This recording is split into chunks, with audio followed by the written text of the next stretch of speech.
अस्सलाम वालेकुम। आज हम क्लास 9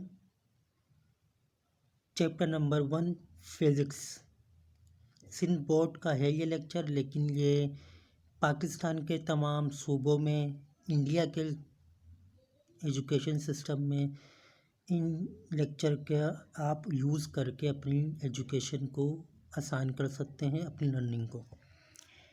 आज जो हमारा टॉपिक है वो है branches of chemistry, branches of physics. हम आज कोशिश करेंगे तमाम ब्रांचेस ऑफ फिज़िक्स को एक ही वीडियो के अंदर, एक ही लेक्चर के अंदर कंप्लीट कर लें। अगर नहीं हो पाए तो हम इसको 2 वीडियो में करेंगे। तो हम सबसे पहले चलते हैं कि पहली डेफिनेशन कौन सी है, मैकेनिक्स। मैं यहाँ आपको बता दूँ कि यहाँ पर डेफिनेशन जो ब्रांचेस मौजूद हैं इनके चैप्टर भी मौजूद हैं हमारे पास आगे।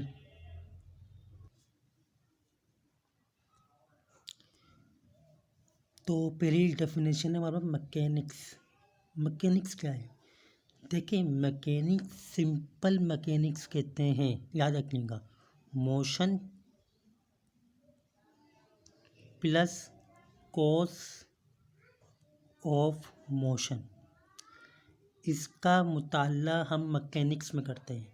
यानी कि मोशन से रिलेटेड जितनी भी आप चीज़ें पढ़ते हैं फिज़िक्स के अंदर, वो सब की सब मैकेनिक्स के अंदर आ जाती हैं। और फोर्स से रिलेटेड यानी कि आप मैकेनिक्स में मोशन और कॉज ऑफ मोशन, यानी कि एक ऑब्जेक्ट मूव कर रहा है इसका मुताला, और क्यों कर रहा है, क्या वजह है इसके मूव करने की, इसका मुताला। इन दोनों का मुताला आप करते हैं मैकेनिक्स के अंदर। किसके अंदर? मैकेनिक्स के अंदर। तो मैकेनिक्स फिज़िक्स की वो ब्रांच होती है जिसके अंदर हम मोशन और कॉजेस ऑफ मोशन का मुताला करते हैं। यानी कि बॉडी मोशन क्यों कर रही है वो, और जो मोशन कर रही है वो, दोनों का मुताला करना कि मोशन कौन सी कर रही है, ट्रांसलेटरी कर रही है, लीनियर कर रही है, सर्कुलर कर रही है, और पर इसकी वजह क्या है, इसकी वजह क्या है करने की। इन दोनों की स्टडी आप करते हैं मैकेनिक्स के अंदर। तो सिंपल मैकेनिक्स के बारे में आप क्या कहेंगे कि मैकेनिक्स में कहेंगे फिज़िक्स की वो ब्रांच होती है जिसमें हम मोशन और कॉजेस ऑफ मोशन का मुताला करते हैं। अब जो डेफिनेशन हमारी बुक में लिखी हुई है वो भी देख लेते हैं। वो लिखी है कि the branch of physics is mainly concern with laws of motion and gravitation. यानी कि मैकेनिक्स फिज़िक्स की वो ब्रांच होती है जिसमें हम लॉज ऑफ मोशन और ग्रेविटेशन का मुताला करते हैं। ये भी एक आसान सी डेफिनेशन है, क्योंकि ग्रेविटेशन में भी ऑब्जेक्ट मूव करता है और लॉज ऑफ मोशन में भी ऑब्जेक्ट मूव करता है, और क्यों करता है ये भी आपको पता होना चाहिए, वो पता होता है उसमें। तो हम ये कह सकते हैं कि मैकेनिक्स में हम लॉज ऑफ मोशन और ग्रेविटेशन का मुताला करते हैं। तो मैकेनिक्स फिज़िक्स की वो ब्रांच जिसमें हम लॉज ऑफ मोशन और ग्रेविटेशन का मुताला करते हैं। या आप आगे पढ़ोगे first law of motion, second law of motion, third law of motion, Newton's law of motion, तो ये सब अब आगे पढ़ोगे तो आपको इसके बारे में पता चलेगा। ग्रेविटेशन आगे पढ़ोगे आप लोग। तो मैकेनिक्स में हम ऑल टू ऑल मोशन के बारे में पढ़ते हैं। सिंपल मैकेनिक्स माइंड में आ जाए ना तो समझ जाना बात मोशन की है। बात किसकी होगी? मोशन की। तो मैकेनिक्स समझ जाइएगा, 2 चीज़ों की बात होगी, मोशन की प्लस फोर्स की, बस ये समझ जाइएगा आप। क्या कि मैकेनिक्स आ गया है तो बात होगी मोशन की और फोर्स की, 2 चीज़ें, मोशन या फोर्स की बात होगी किसमें? मैकेनिक्स के अंदर। तो मैकेनिक्स में क्या पढ़ते हैं हम? मोशन और फोर्स पढ़ते हैं, इसी के गिर्द घूमते रहते हैं हम। ठीक है, तो ये थी हमारे पास मैकेनिक्स। दूसरी ब्रांच है हमारे पास थर्मोडायनेमिक्स। थर्मो का मतलब होता है, अगर हम देखें, थर्मो का मतलब होता है हीट। हीट मतलब होता है और डायनेमिक्स का मतलब होता है मोशन।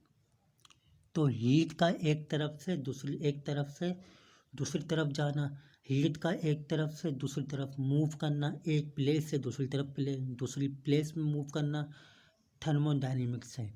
थर्मोडायनेमिक्स क्या है? देखिए, थर्मोडायनेमिक्स फिजिक्स की वो ब्रांच है जिसमें हम हीट का और टेम्परेचर का मुताला करते हैं। हीट का और टेम्परेचर का मुताला करते हैं और इनका एनर्जी और वर्क के साथ क्या रिलेशन है, इसका मुताला करना। तो सिंपल अगर हम कहें तो थर्मोडायनेमिक के अंदर हम हीट का मुताला करते हैं, टेम्परेचर का मुताला करते हैं, सही है, एनर्जी का मुताला भी करेंगे और वर्क का मुताला भी करेंगे। तो इन चार चीज़ों का मुताला हम कहाँ कर रहे हैं? अच्छा, वर्क कौन सा? वो वर्क जो एनर्जी या हीट या टेम्परेचर की वजह से हो रहा है वो वर्क, वो एनर्जी जो टेम्परेचर की वजह से हो रही है वो एनर्जी।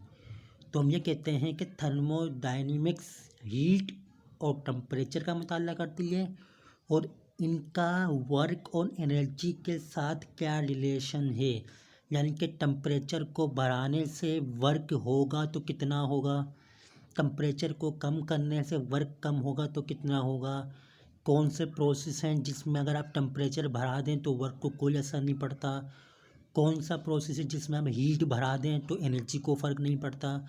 इन सब का रिलेशन आप कहाँ पढ़ेंगे? थर्मोडायनेमिक्स के अंदर। जैसे ही मैकेनिक्स बोला तो आपके दिमाग में आया motion and force, mechanics motion and force. जैसे ही थर्मोडायनेमिक्स कहा आपके माइंड में आएगा heat and temperature, heat and temperature. तो थर्मोडायनेमिक्स में आप पढ़ते हैं हीट और टेम्परेचर को। वन वर्ड पढ़ें आप, ज़्यादा डिटेल में ना जाएं, इसमें कॉन्सेप्ट सीखें। क्या कि मैकेनिक्स आया तो मैंने कहा मोशन एंड फोर्स का पढ़ेंगे हम इसमें, थर्मोडायनेमिक्स आया तो आपने कहा हम हीट और टेम्परेचर पढ़ेंगे इसके बारे में। अब वो किसी भी चीज़ से रिलेटेड हो, एनर्जी से हो, वर्क से हो, प्रेशर से हो, लेकिन होगा हीट और टेम्परेचर से रिलेटेड ही होगा। आगे चलते हैं हम। आगे हमारे पास है इलेक्ट्रिसिटी। इलेक्ट्रिसिटी क्या होती है भाई? भाई इलेक्ट्रिसिटी बात करती है चार्जेस की। किसकी? चार्जेस की। चार्जेस के बारे में मैं ज़ाहिर बात है इलेक्ट्रिसिटी के टॉपिक में ही आपको समझाऊंगा चार्जेस होती क्या है, कैसे होती है, चार्जेस के बारे में हमारा कॉन्सेप्ट क्या है। जैसे बताया था मैंने आपको कि यूनिवर्स मैटर और एनर्जी से मिलके बनी है। मैटर किससे मिलके बना है? हम कहते हैं मैटर एटम से मिलके बना है। एटम किससे मिलके बना? भाई एटम दो चार्ज से मिलके बना है, प्लस और माइनस से। प्रोटॉन पे प्लस, इलेक्ट्रॉन पे नेगेटिव। तो प्लस माइनस से एटम बनाए, एटम से मैटर बनाए। तो दुनिया में प्लस और माइनस ही मौजूद हैं, लेकिन इस टॉपिक को हम बाद में डिस्कस करेंगे। हम कहते हैं चार्जेस का मुताला करना, चार्जेस का मुताला, चाहे वो चार्जेस रेस्ट में हों या मोशन में हों। वो अगर रेस्ट में हैं तो स्टैटिक है, स्टैटिक कहलाती हैं, इलेक्ट्रिसिटी कहलाती है। मोशन में है तो वो करंट इलेक्ट्रिसिटी कहलाती हैं या फिर करंट कहलाती हैं। तो फिलहाल आप याद रखें कि इलेक्ट्रिसिटी फिज़िक्स की वो ब्रांच होती है जिनमें हम चार्जेस का मुताला करते हैं। वो चार्जेस रेस्ट में हों या मोशन में हों, दोनों हालत में हम इलेक्ट्रिसिटी ही कहलाती है, वो स्टेडी में कहलाती है इलेक्ट्रिसिटी। तो चार्जेस वैसा आपको पता होना चाहिए, चार्जेस दो तरह की होती हैं, एक प्लस होती है और एक माइनस होती है, एक प्लस होती है और एक माइनस होती है। तो चार्जेस का मुताला करना क्या कहलाता है? इलेक्ट्रिसिटी। कब करेंगे भाई? जब भी करें चार्जेस का मुताला। अगर चार्जेस रुकी हुई हैं तब भी मुताला करें, चार्जेस मूव कर रही हैं तब भी मुताला करें, वो सब की सब इलेक्ट्रिसिटी के अंदर आ जाएगी। तो वन वर्ड में क्या कहेंगे हम? इलेक्ट्रिसिटी क्या है? चार्जेस का मुताला करना, चार्जेस का मुताला करना, चार्जेस का मुताला करना। वन वर्ड में आ गई। मैग्नेटिज्म, मैग्नेटिज्म कहते हैं magnetic properties of material. Material की मैग्नेटिक प्रॉपर्टीज़ का मुताला करना। जैसे आपको ये नज़र आ रहा है, इसने अपने हाथ के ऊपर वाली जगह पे मैग्नेट रखा और नीचे इसने बहुत सारी जो है आयरन की बनी हुई, लोहे की बनी हुई पिनें रखी, क्योंकि मैग्नेट का काम है अट्रैक्शन करना, रिपल्जन करना। दो ही काम हो सकते हैं, अट्रैक्शन करना, रिपल्जन करना। अट्रैक्शन कर लिए तो मतलब अपोजिट चार्जेस हैं, रिपल्जन कर लिए तो सिमिलर चार्जेस हैं, सिमिलर चार्ज है। तो मैग्नेट ऊपर रखा, नीचे इसने क्या रखा, नीचे इसने पिनें रखी। तमाम लोहे की पिनें इसके हाथ में आके चिपकने की वजह क्या थी, क्योंकि इसके ऊपर मैग्नेट था।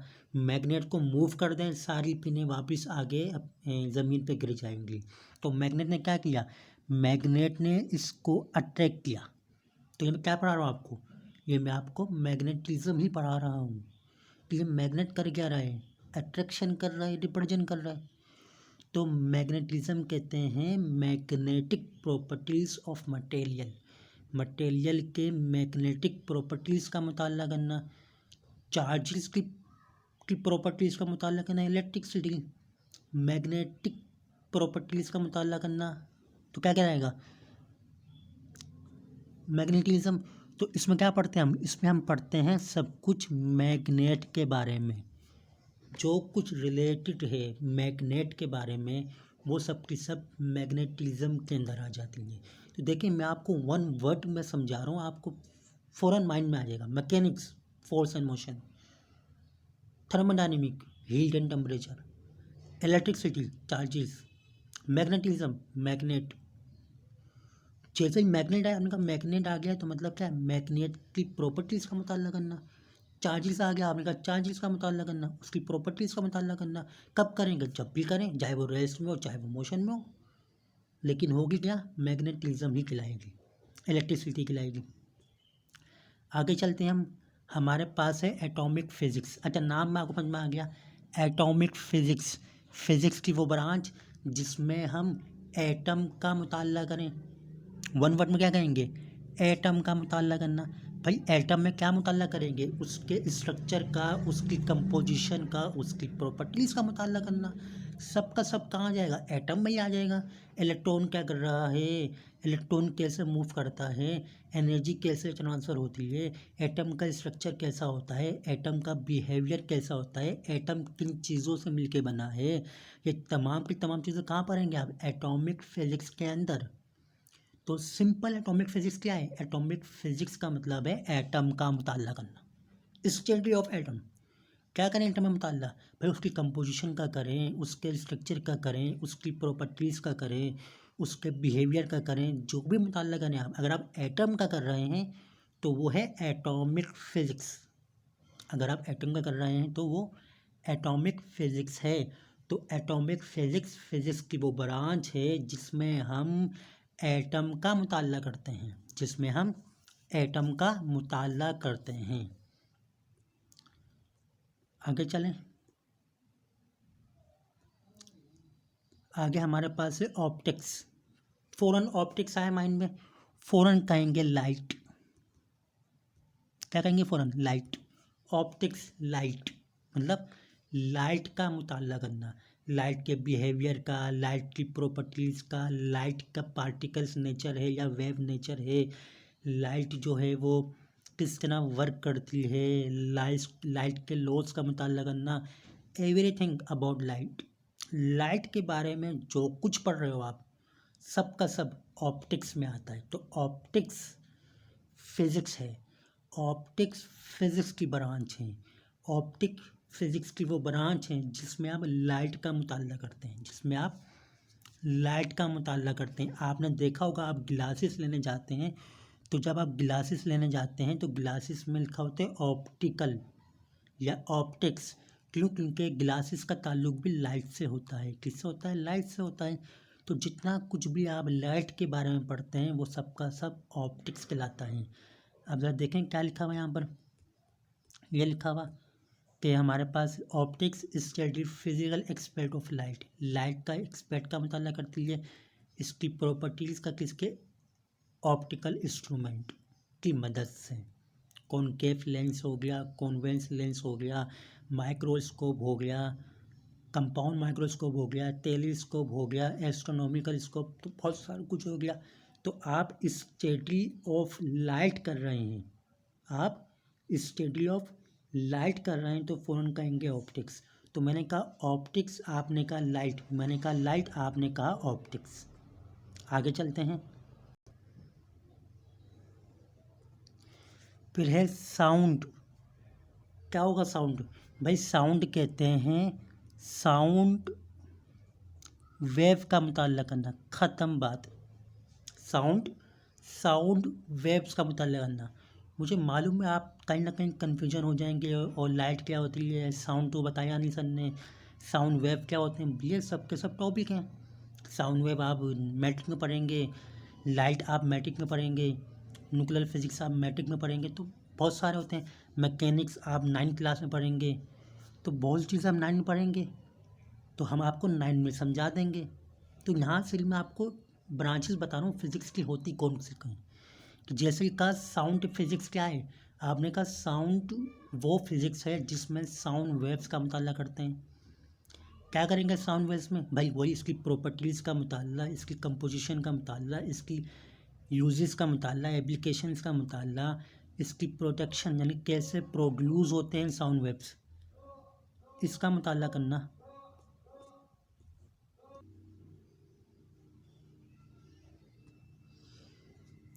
तो साउंड वेव्स का मुताला करना, सिंपल। कि साउंड क्या है? साउंड वेव्स का मुताला करना। अब आप जो भी कुछ साउंड वेव के बारे में पढ़ेंगे सब का सब आएगा साउंड के अंदर। फिर हमारे पास न्यूक्लियर फिजिक्स, सिंपल, एटम के न्यूक्लियस का मुताला करना, एटम के न्यूक्लियस का मुताला करना, न्यूक्लियस ऑफ एटम, एटम के अंदर जो न्यूक्लियस है उसका मुताला करना न्यूक्लियर फिजिक्स है। उसके अलावा जो भी कुछ मुताला करेंगे न्यूक्लियस के आउटसाइड, उसे कहते हैं एटॉमिक फिजिक्स। तो अगर आप एक कंप्लीट एटम का मुताला कर रहे हैं तो आप न्यूक्लियर फिजिक्स और एटॉमिक फिजिक्स का मुताला कर रहे हैं। तो एटॉमिक फिजिक्स एटम का मुताला करती है न्यूक्लियस को छोड़कर, सही है, और न्यूक्लियस का मुताला करती है न्यूक्लियर फिजिक्स। हत्ता कि आप एटम के अगर न्यूक्लियस का मुताला कर रहे हो तो तब आप एटॉमिक फिजिक्स कह सकते हो, क्योंकि न्यूक्लियस भी एटम का हिस्सा है। एटॉमिक फिजिक्स में ये नहीं लिखा कि stately of atom except nucleus, लिख देते, नहीं लिखा। मतलब अगर आप एटम के न्यूक्लियस का मुताला भी करो तब भी वो एटॉमिक फिजिक्स है, लेकिन वो एटॉमिक फिजिक्स के अंदर न्यूक्लियर फिजिक्स बन जाएगी। क्या बन जाएगी? न्यूक्लियर फिजिक्स बन जाएगी। तो अगर आप एटम के अंदर न्यूक्लियस का मुताला कर रहे हो तो वो क्या कहलाएगी आपके पास? न्यूक्लियर फिजिक्स कहलाएगी। तो सिंपल, न्यूक्लियर फिजिक्स किसे कहते हैं? न्यूक्लियर फिजिक्स कहते हैं एटम के न्यूक्लियस का मुताला करना। एटम के न्यूक्लियस में क्या क्या? इसकी प्रॉपर्टीज़ का, इसके स्ट्रक्चर का, इसकी कंपोजिशन का, इसके बिहेवियर का, इसके इंटरेक्शन का, रेडियो एक्टिविटी का, अल्फ़ा बीटा गैमा का, ये सब का सब आ जाएगा आपके पास न्यूक्लियर फिजिक्स के अंदर। तो one word, nucleus of atom. आगे चलते हैं। हमारे पास है पार्टिकल फिजिक्स। पार्टिकल फिजिक्स कहते हैं फिजिक्स की वो ब्रांच जिसमें हम एलिमेंट्री कंस्टिट्यूट ऑफ एटम का मुताला करें, यानी कि एटम को एलिमेंट्री एलिमेंट की नेचर में देखें, एलिमेंट्री कंस्टिट्यूट में देखें कि किन पार्टिकल से मिलकर बना है मैटर, उनमें रेडिएशन कौन कौन सी है, इनका आपस में इंटरेक्शन क्या क्या है, वो सब का हम करते हैं पार्टिकल फिजिक्स में। तो पार्टिकल फिजिक्स कहते हैं एलिमेंट्री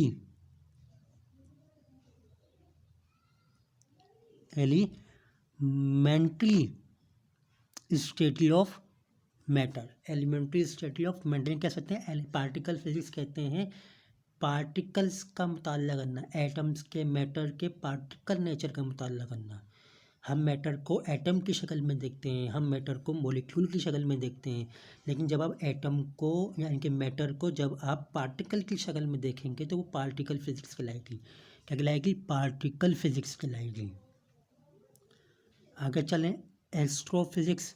एस्ट्रोफिज़िक्स कहते हैं वो फिज़िक्स जो ग्लेशियर ऑब्जेक्ट का मुताला करती है। क्ले एस्ट्रोफिज़िक्स फिज़िक्स की वो ब्रांच जिसमें आप मुताला करते हैं आसमानी चीज़ों का, आसमानी चीज़ों का। जैसे आप एस्ट्रो होते हैं, नासा है हमारे पास, ये सब की सब क्या हमारे पास, ये सब की सब एस्ट्रो है हमारे पास, है ना। क्यों? क्योंकि हम इसमें बात करते हैं आसमानी चीज़ों का, प्लेनेट का मुताला करना, यूनिवर्स का मुताला कर रहे हैं, प्लेनेट का मुताला कर रहे हैं, फिर आप मुताला कर रहे हैं कितने प्लेनेट हैं, हमारी अर्थ कौन सी प्लेनेट है, प्लेटो को क्यों निकाल दिया, ये सब का सब मुताला हम एस्ट्रोफिज़िक्स के अंदर करते हैं। एस्ट्रोफिज़िक्स तकरीबन कॉस्मोलॉजी से मिलती जुलती है। तो एस्ट्रोफिज़िक्स ग्लेशियर ऑब्जेक्ट मतलब मून का मुताला करना, सन का मुताला करना, स्टार्स का मुताला करना। तो आप कहेंगे वो तमाम चीज़ें जब हम मुताला कर रहे हैं मून का, सन का, स्टार का, प्लेनेट का, तो हम कहेंगे एस्ट्रोफिज़िक्स, एक्स्ट्रोफिज़िक्स कहेंगे। तो हम सिंपली कहते हैं एक्स्ट्रोफिज़िक्स मुताला करती है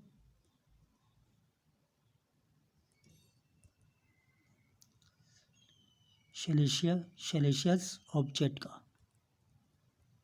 सही है, सेलेशियस ऑब्जेक्ट का मुताला एस्ट्रोफिज़िक्स करती है।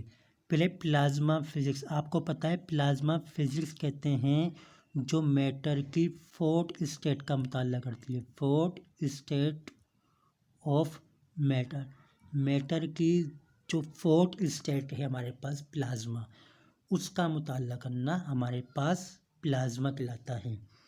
प्लाज्मा हम ये कहते हैं, प्लाज्मा कहते हैं आयनाइज स्टेट ऑफ मैटर, ये भी कह सकते हैं आयनाइज स्टेट ऑफ मैटर। जब हम मैटर को आयनाइज फॉर्म में पढ़ते हैं, आयनाइज फॉर्म में मुताला करते हैं, तो हम कहते हैं प्लाज्मा फिज़िक्स। आपको पता है प्लाज्मा पहले सॉलिड है, फिर लिक्विड है, फिर गैस है, फिर फोर्थ स्टेट हमारे पास प्लाज्मा है। प्लाज्मा के अंदर जो कॉन्स्टिट्यूट होते हैं वो आयंस होते हैं, वो एटम की शक्ल में नहीं होते, जबकि सॉलिड, लिक्विड और गैस में जो हमारे पास होते हैं वो एटम्स होते हैं, जबकि हमारे पास प्लाज्मा में हमारे पास आयंस मौजूद होते हैं। तो हम कहते हैं कि प्लाज्मा फिज़िक्स में हम आयनाइज स्टेट ऑफ मैटर का मुताला करते हैं। क्या मतलब ये है कि हम इसमें एटम का नहीं करते मुताला, यहाँ पर हम आयंस का मुताला करते हैं। मैटर जब आयंस फॉर्म में होता है, तो जब हम उसका मुताला करेंगे तो वो कहलाता है हमारे पास प्लाज्मा फिज़िक्स। क्या कहलाता है? Plasma physics. जैसे सूरज जो है ये आयनाइज फॉर्म में बहुत हीट है इसके अंदर, आपके पास स्टार हो गए, आपके पास मून हो गए, इनके पास आयनाइज फॉर्म होती है प्लाज्मा की। तो प्लाज्मा फिज़िक्स मुताला करती है ionize state of matter. Last हमारे पास जो टाइम बची है मेरे ख्याल से, हाँ, वो है जियो फिज़िक्स। जियो कहते हैं अर्थ को।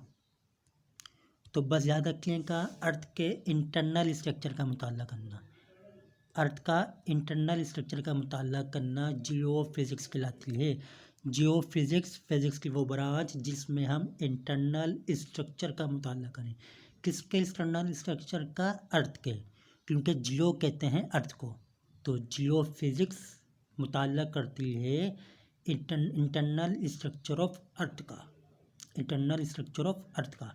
तो हमने यहाँ तक सारी डेफिनेशंस, मैंने सारी डेफिनेशन एक ही लेक्चर में कंप्लीट कर दी। ज़्यादा डिटेल में नहीं दिया मैं इन ब्रांचेस पे, लेकिन मैंने आपको वन वर्ड भी बता दिया। क्या वन वर्ड के ज़रिए भी इन डेफिनेशंस को याद रखते हैं? जैसे मैंने कहा इलेक्ट्रिसिटी, आपने कहा चार्जेस, मैंने कहा प्लाज्मा, आपने कहा आयनाइज स्टेट ऑफ मैटर, मैंने कहा जियो फिज़िक्स, आपने कहा अर्थ, मैंने कहा अच्छा साउंड, आपने कहा साउंड वेव्स, मैंने कहा एटॉमिक फिज़िक्स, आपने कहा एटम, मैंने कहा न्यूक्लियर फिज़िक्स, आपने कहा न्यूक्लियस, मैंने कहा मैकेनिक्स, आपने कहा motion and force. Motion and force है, आपको इसकी प्रॉपर्टी सब कुछ जो भी करेंगे मुताला, वो सब की सब फिज़िक्स की ब्रांचेस के अंदर आ जाएगी। तो इस लेक्चर में मेरे आज आपको ब्रांचेस ऑफ फिज़िक्स सारी समझा दी हैं। अगर फिर भी आपको किसी ब्रांचेस में कन्फ्यूजन हो तो आप मुझसे पूछ सकते हैं। चैनल को सब्सक्राइब करें, लाइक करें, अपने दोस्तों के साथ, फैमिली के साथ, क्लास फेलो के साथ इसको शेयर करें।